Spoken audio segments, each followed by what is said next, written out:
আসুন এইখানে আমি মনে করতেছি যে আপনি এখান থেকে একটা বাই করবেন, ঠিক আছে? এই যে আমার লেভেল, আমি এখান থেকে বাই করব, ওকে?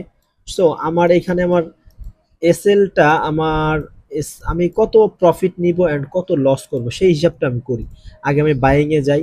দেখেন, আমি যদি এইখানে আমার লট 0.02 নিই তাহলে আমার এখানে 9 আসতেছে প্রফিট, লস আসতেছে 10। তা আমি চাচ্ছি 1:5 করতে, হ্যাঁ? আমার 1:5 কোথায় আছে আমি আগে সেটা বাইর করি। 1:4 আমি ধরলাম, এইটা 1:4 আছে।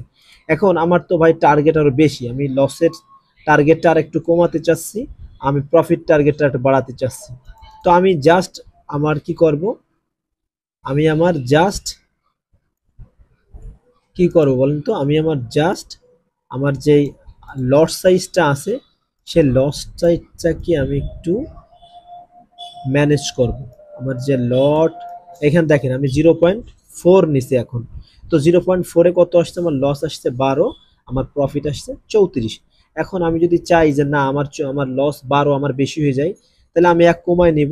দেখেন চলে আসছে কত, 9, আসছে কত, 25। আমার কিন্তু লেভেল বা আমার কিন্তু সব এন্ট্রি পয়েন্ট ঠিক আছে, বাট আমি এসএলটা ম্যানেজ করতেছি, টিপি অ্যান্ড এসএলটা ম্যানেজ করতেছি জাস্ট লট সাইজ দিয়ে।